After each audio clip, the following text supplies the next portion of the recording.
of the decedent.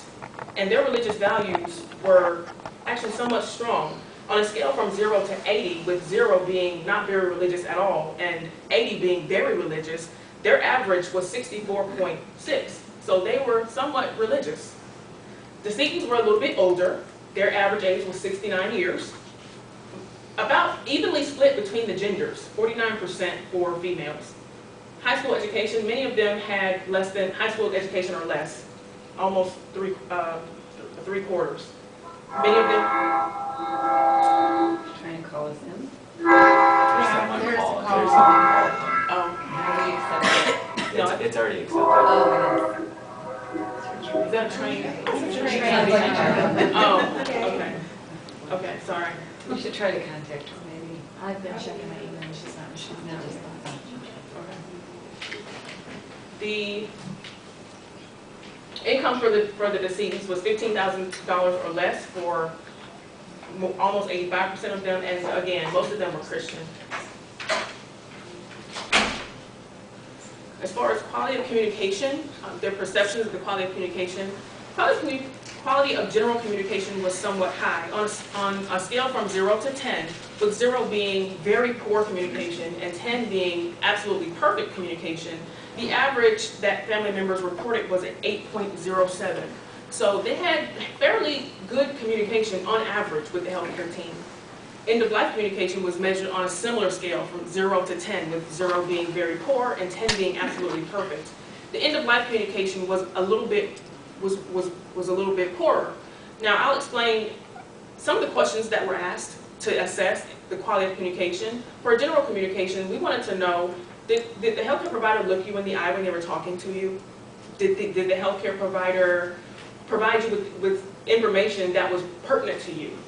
As far as end-of-life communication, did the healthcare provider talk to you about how long your relative had to live? Did the healthcare provider talk to you about what dying might be like? And so if they said no, then they got a 0 because that was poor.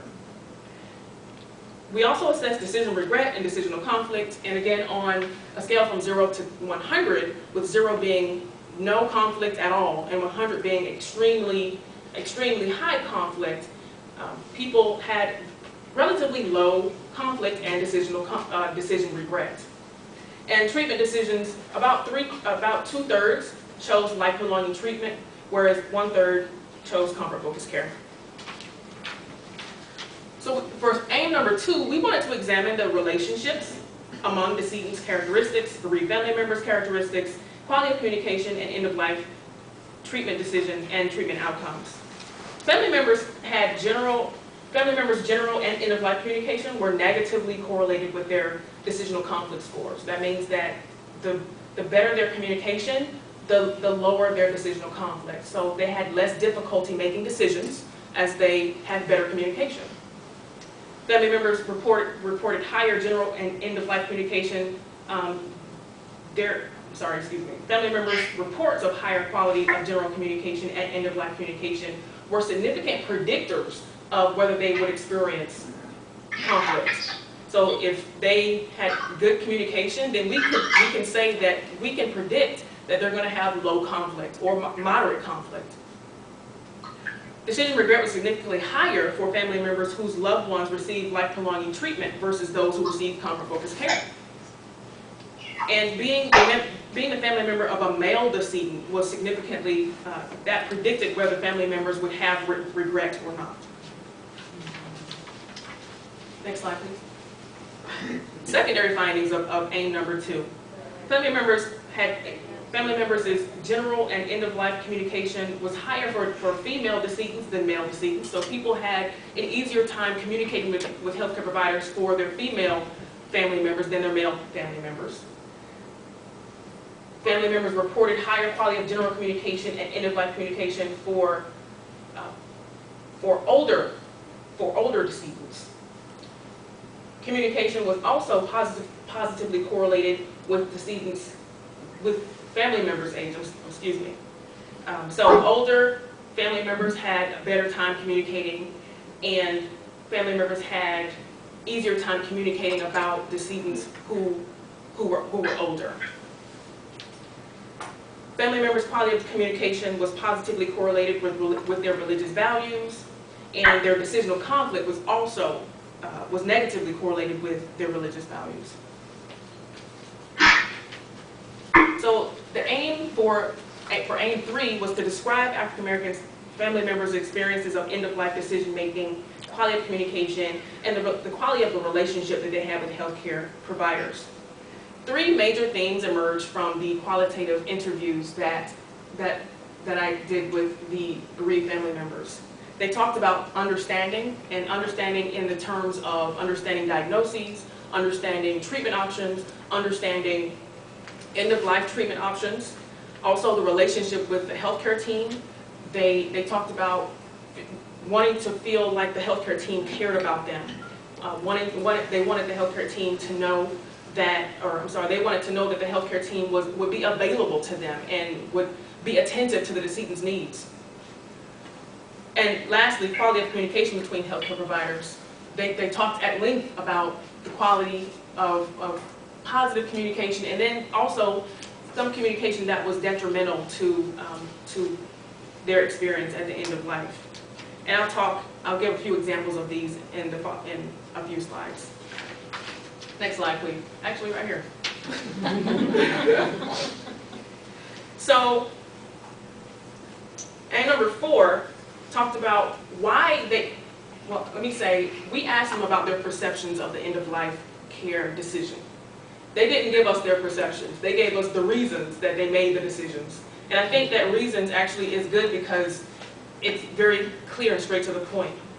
So the major reasons that family members chose to continue life-prolonging treatment was they were unwilling to give up.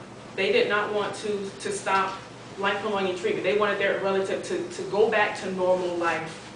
They felt like the end-of-life or life-prolonging treatment would benefit the decedent. Some of these decedents had been sick their whole life, and so they were used to receiving life-prolonging treatment. That was part of the course for them. And so for them to continue receiving life-prolonging treatment was routine care. And so they did not think that comfort-focused care was the best choice for them. Some family members were not given any other options. That was not communicated to them. So they received information about life-prolonging treatment, and that's what they chose because they did not have any other options. And a very few patients wanted life-prolonging treatment. In fact, only two patients preferred life-prolonging treatment because they did not want to give up. Major reasons as to why family members did choose comfort-focused care. Many of them did not want to be placed in a nursing home or an extended care facility. They wanted to die peacefully at home with their family. They took advice from others, and this advice might not have always come from a healthcare provider. It could have come from a family member who had medical experience, or a family member who experienced hospice with another friend or family member. So that previous exposure to hospice was definitely a driving force for some family members to choose comfort-focused care.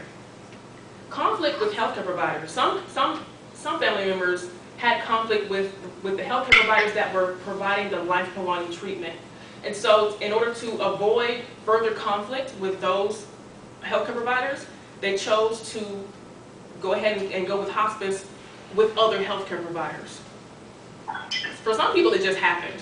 There was no actual decision made to receive comfort-focused care. It just happened based on the severity of their illness. These people were so sick that there were no other medical options available. Many people had a preference for comfort-focused care. They wanted to be comfortable at the end of their life. They did not want to suffer, and so they chose comfort-focused care. Some needed help in providing care for their loved one. As people near death, the care that they need increases, and so people wanted to receive help from hospice personnel in order to provide that extra care that these people needed at the end of their life. Surprisingly, there was no mention of cultural or religious values when it came to decision making. People made decisions based on the communication that they had with healthcare providers and the information they received. They did not spontaneously mention religion or cultural values as a driving force behind their decision making.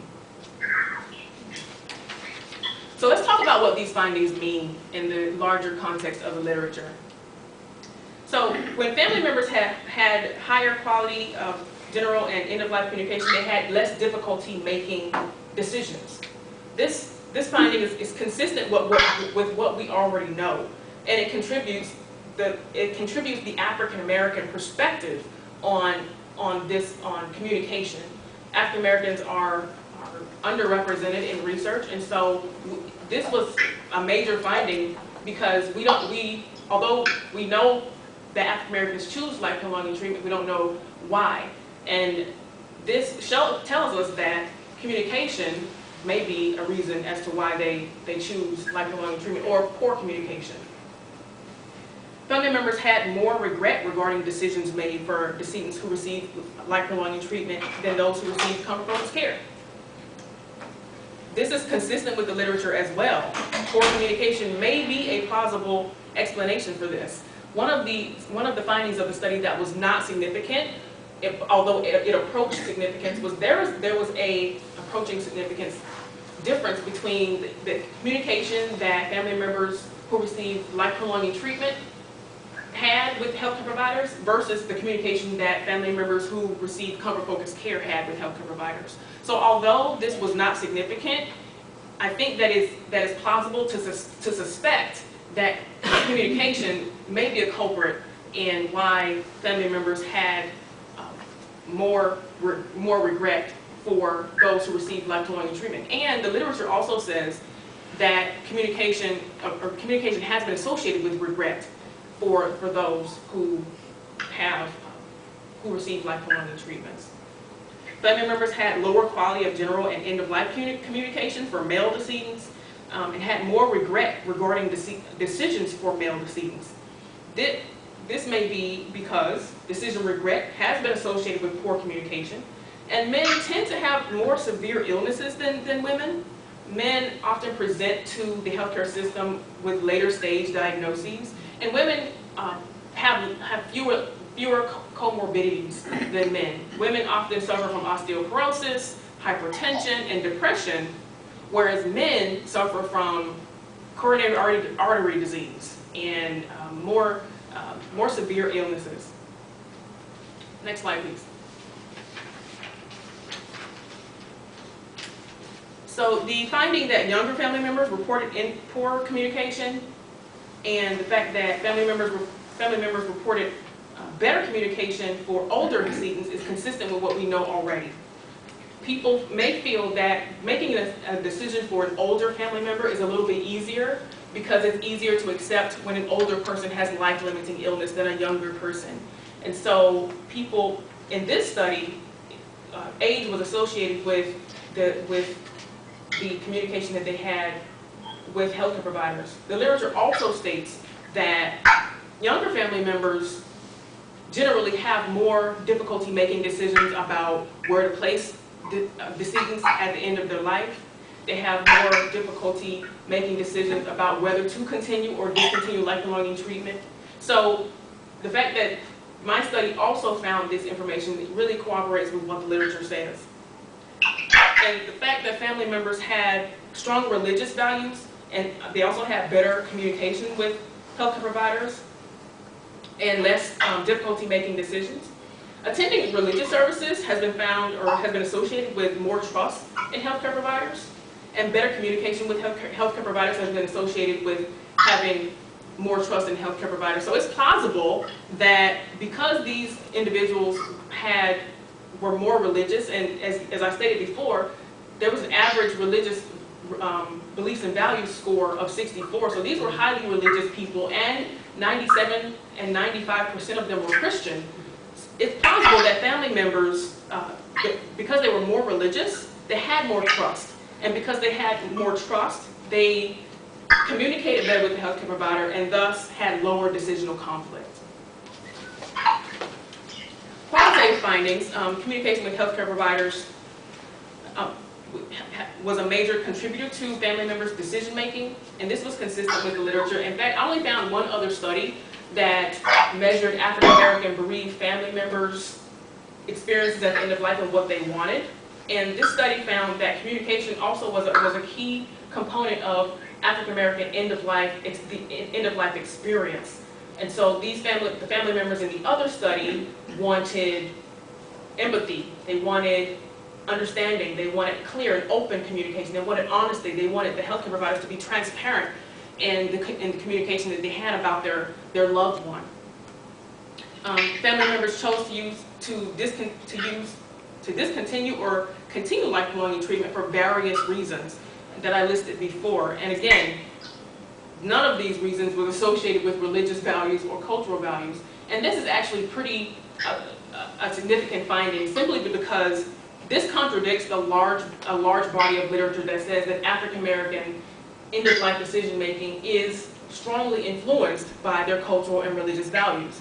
This study has shown that information from healthcare providers may be more important than the family members and decedents' religious and cultural values. Next slide, please. So to wrap up, this is the only study to focus on decisional conflict within the context of end-of-life decision-making for bereaved family members who died with a serious illness. This study's focus on the relationship between decisional conflict and quality of communication is unique. It adds information that directly links communication to decisional conflict. We have information that we have studies that show that information or enhanced information is associated with lower decisional conflict. We also have studies that show that the way that healthcare providers provide information, but we don't have the actual missing link, I would say, which is the communication that they have. And the communication consists of not only information, but it also consists of how they communicate the information, the interaction that they have with healthcare providers. So this study really is unique in that aspect. Additionally, the link between communication and decisional conflict may give us a first step in a line of research, of intervention research,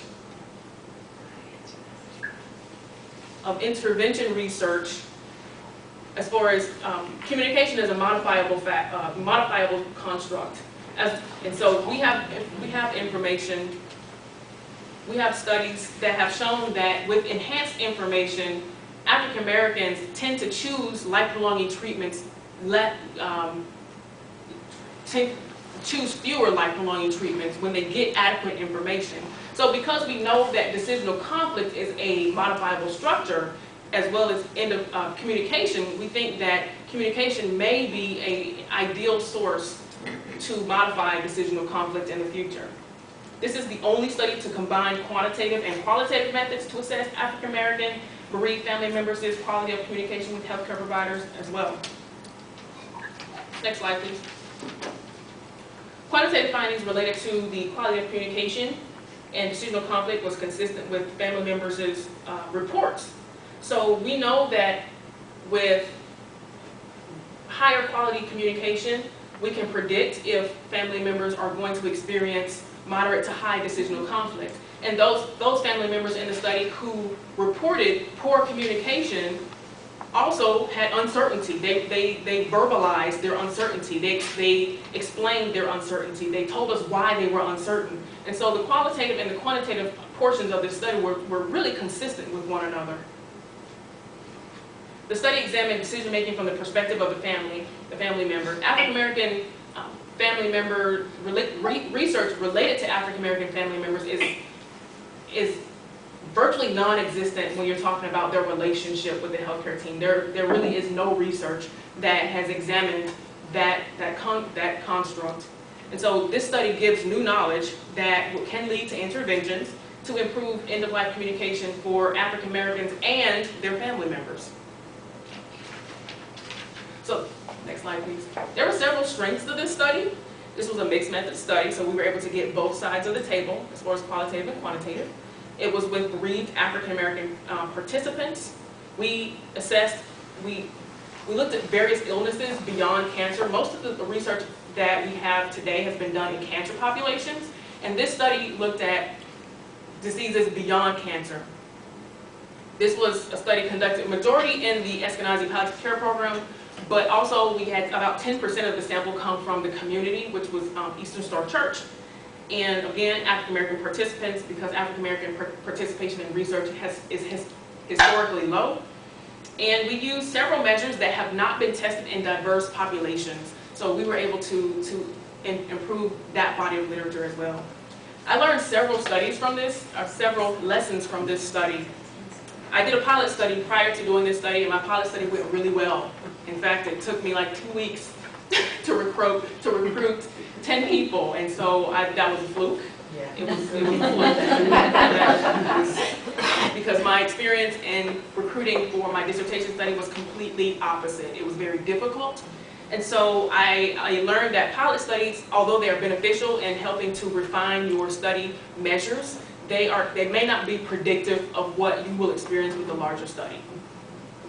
I learned that there needs to be unique recruitment strategies for African Americans, bereaved family members, and I'm sure the patients themselves. I used the brochure with my face on it and my story. I used several sites. I was transparent with the participants. People asked me straightforward, how is this going to benefit the African American community? Why should I give my time to you? And so I had to tell them exactly who I was, why I'm doing this study, and how it's going to benefit the African American community.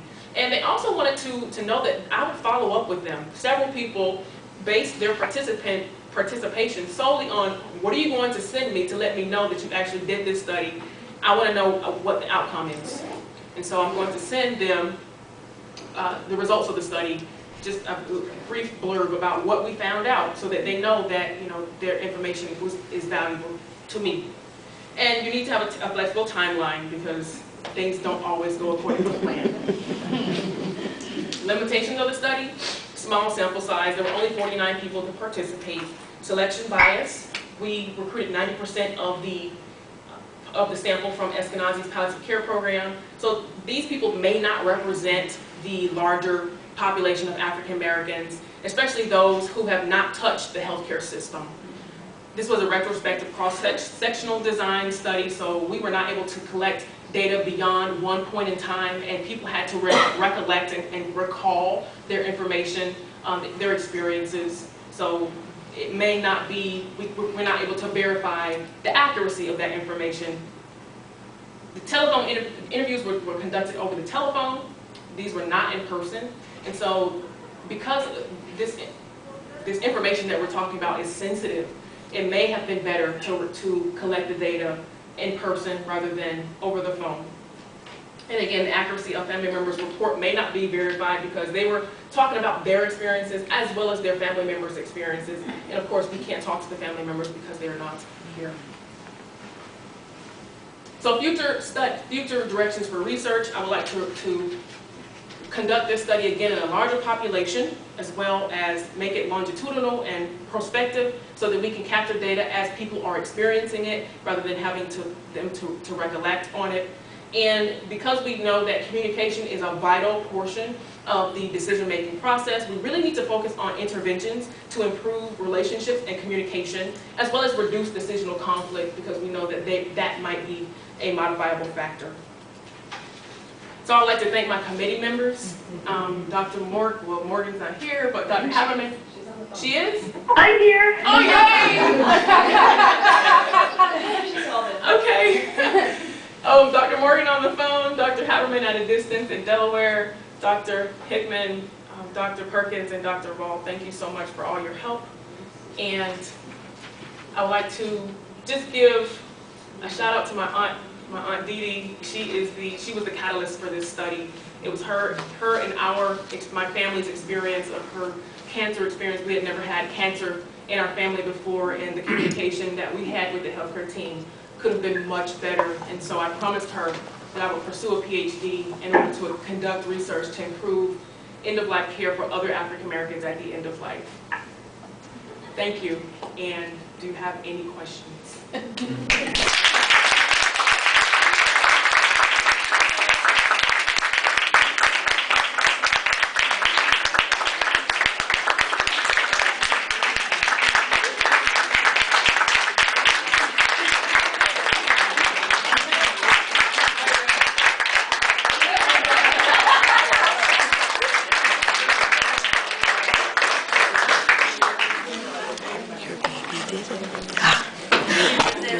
That's all right.